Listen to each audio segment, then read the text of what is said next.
So I was at the home of a private seller picking up some pieces that I had prearranged to buy. And they said, oh, there's some other furniture available. Go take a look. And this, whatever, was available too. Sometimes the curiosity alone will get me to take a chance on an old piece. And I was very curious what was going to be underneath this old kind of orangey looking finish. So I'm calling this an impulse buy. But sometimes impulse buys don't work out. So I'm gonna fully strip off this old finish and see if this impulse buy was worth the risk. I'm Amy. I build and revive furniture, often adding something new to something old. I'm sharing tips, tricks, and methods on how to give old pieces a new lease on life. Welcome to my shop. So you can see here on the nightstand, some of the finish is worn off. So I am getting a little preview of what the raw wood might look like.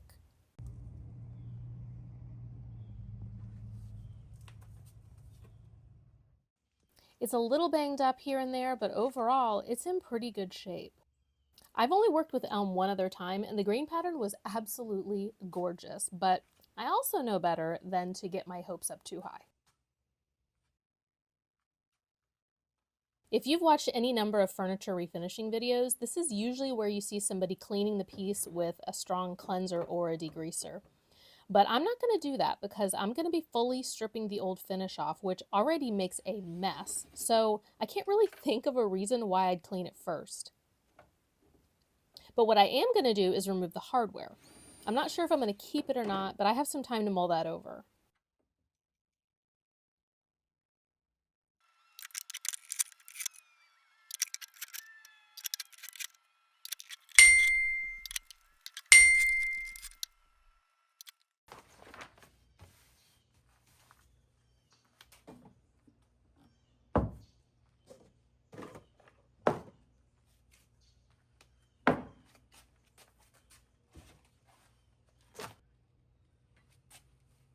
One of the things I learned early on is not to be stingy with the stripper, which is tempting because it's $50 a gallon.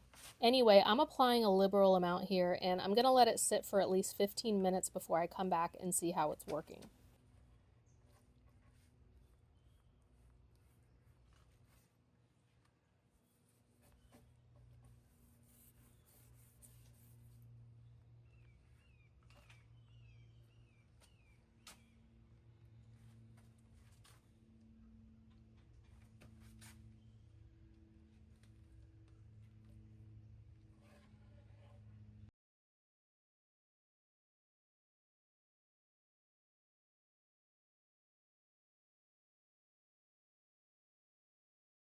I love when stripper sets up like this. I'm not 100% sure, but I've seen this a few times before, and I think it does this when it's removing lacquer top coats. It dries out really quickly, and it's super easy to scrape off.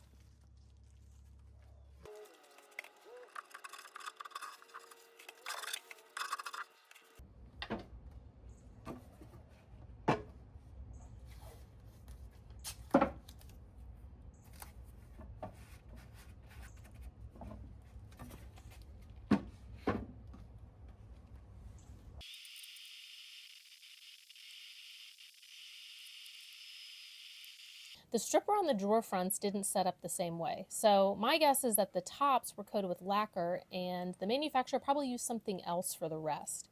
Whatever it is, it's not putting up much of a fight, which is great.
You can go about this a couple of different ways, but I'm just using hot water and a rag to wipe off the residue. If I skip this step, when I start sanding, the residue will clog up my sanding discs and create a bunch of swirl marks and make a big ugly mess. Clean Strip is a water-based product, so it does clean up with water. I could also use acetone to clean it up, and it probably would work even better, but I've had enough of toxic fumes for the day.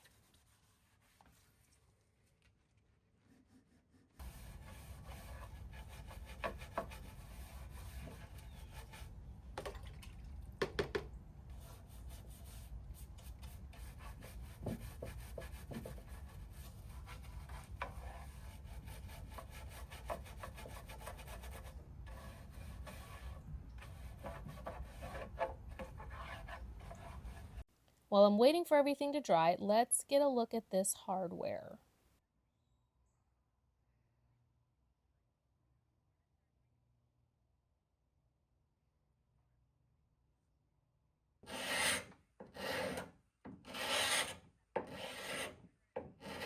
I didn't want to use the stripper on these narrow parts because I'm really messy and the stripper would get all over the insides. So I'm using my carbide scraper here and it's doing a great job.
Mid-century modern furniture is almost always veneer, except for usually the base and some trim pieces, which means you have to be really careful when you're sanding that you don't sand right through the veneer to the substrate.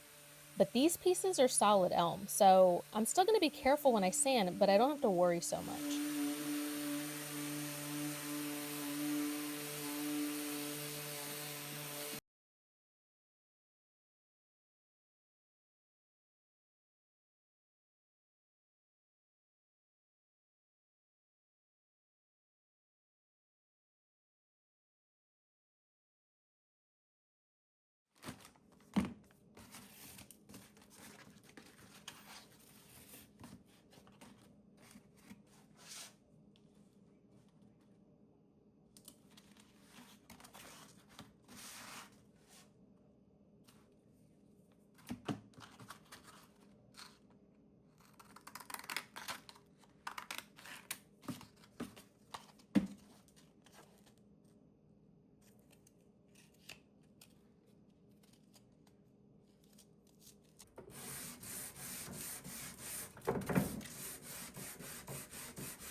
I know most mid-century modern purists approach these pieces differently.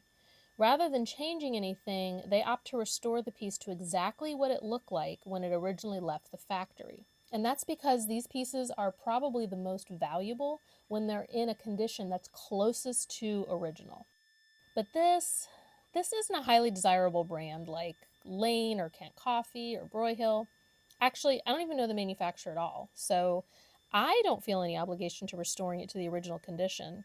So while I'm obviously not going to paint it, initially I thought I might want to alter the color a bit with stain or a paint wash. But after seeing the raw wood on this top, I absolutely love it just as it is.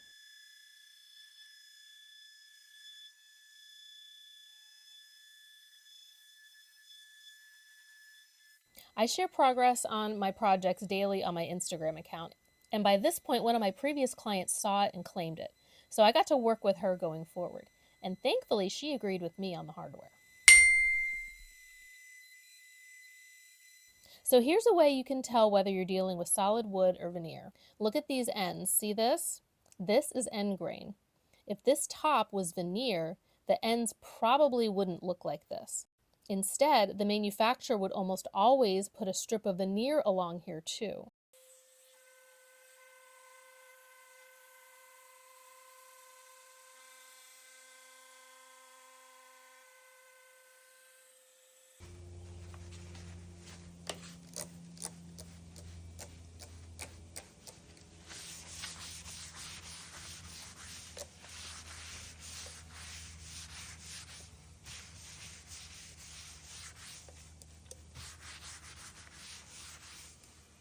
Raw wood will always deepen in color when you apply a top coat. I'm going to be using a water-based polyurethane, and I wanted to show my client what it was going to look like. So here, I'm just spraying water on the top to simulate what it's going to look like when it's finished.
Thankfully, my client agreed that the natural wood was just beautiful, so I'm just going to be applying about 4 to 6 coats of this water-based polyurethane using my HVLP sprayer.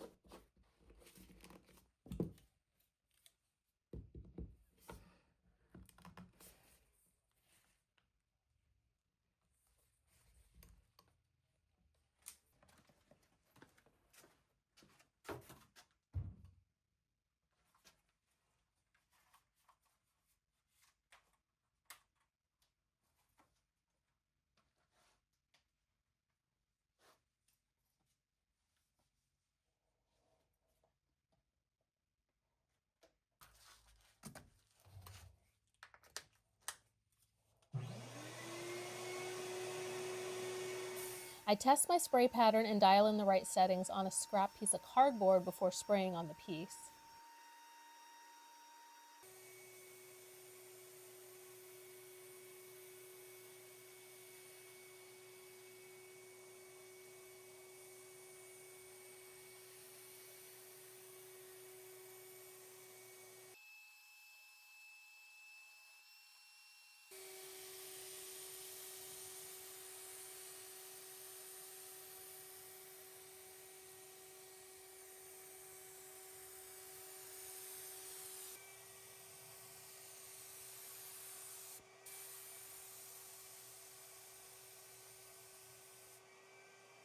A water-based coating will often raise the grain of the wood, especially after the first coat. So I'm going over everything with a really high grit sandpaper to smooth it back down before the next coats.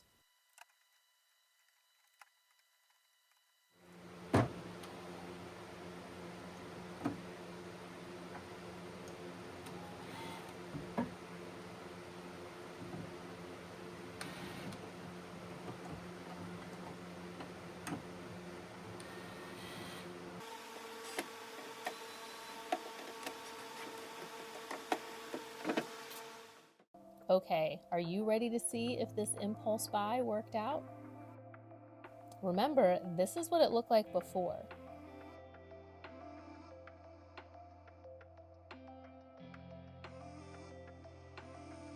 And here's how it looks now.